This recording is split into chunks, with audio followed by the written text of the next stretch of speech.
E aí pessoal, tudo bem? Sejam todos muito bem-vindos ao canal Falando de Espiritismo. Eu sou o Eduardo Sabaga, aqui você tem Espiritismo todos os dias.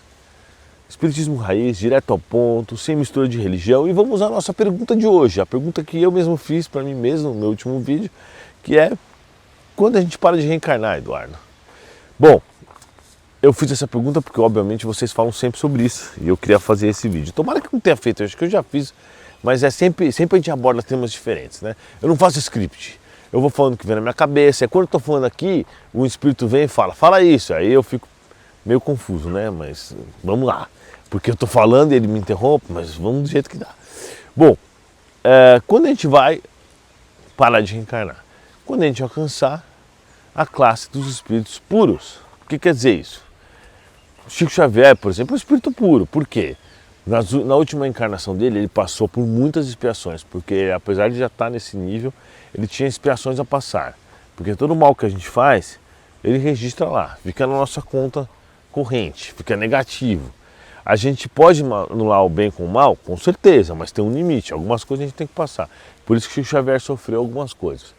Mas, quando chega no grau dele, ou seja, bondade máxima, inteligência máxima, só que a inteligência dele, ele não reencarnou com a inteligência que ele tinha, que senão ia até atrapalhar a encarnação dele. Imagina o Chico Xavier bem mais inteligente que Einstein. Ele nunca queria acabar sendo, talvez até fosse, mas seria diferente, entendeu? Então ele precisava reencarnar com aquela limitação de inteligência, senão ia até dificultar a missão dele, né? Então ele reencarnou com a medida certa de inteligência biológica.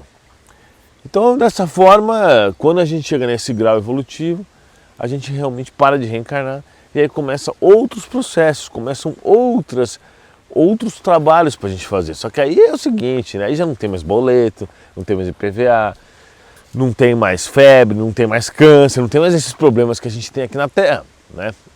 Por exemplo, os espíritos que cuidam das coisas para Jesus são esses espíritos dessa classe top, essa classe de espíritos puros.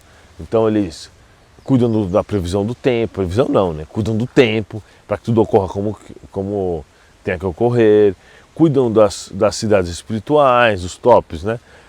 E também, por exemplo, depois de muito tempo, mas muito tempo mesmo, também a gente chega no nível de Jesus espiritualmente. Porque, por exemplo, lá no livro A Caminho da Luz, no primeiro capítulo, Emmanuel fala que Deus locou a massa do Sol e deu para Jesus, e Jesus virou o governador do planeta Terra isso há 4,5 bilhões de anos atrás. Ou seja, Jesus no mínimo é um espírito puro há 4,5 bilhões de anos atrás. Mas a gente sabe que é bem mais. Então 4,5 bilhões de anos atrás é muita coisa, porque 1 bilhão de anos são 1000 vezes 1 milhão. Então vocês imaginam esse número aí. Então depois que a gente chega depois do espírito puro, começa uma outra caminhada, que a gente desconhece os detalhes, mas começa a se evoluir em outras coisas. E aí, um dia, você pode sim ter o seu planeta para cuidar, como Jesus tem em alguns. E Allan Kardec fala nos livros da codificação, acho que é no livro dos médiuns, que Jesus é o médium de Deus. Não, ao contrário, Deus é o médium de Jesus. Jesus fala direto com Deus, entendeu? Então, quando chegar nessa classe, a gente também vai falar com Deus. Mas a gente não vai chegar a Deus, tá? Isso aí é muito importante. Deus é um só, o único Criador, a origem de todas as causas, né? Senão ele não é Deus. Se alguém criou Deus, ele não é Deus, né? Deus é o início de tudo. Muito obrigado, pessoal. Se você tem sua dúvida aí, coloque aí abaixo. Coloca se você concorda comigo, se você gostou, se você não gostou, o que você quiser, coloca o tema, coloca a pergunta. Me segue lá no Instagram, @esabag. Muito obrigado e até a próxima.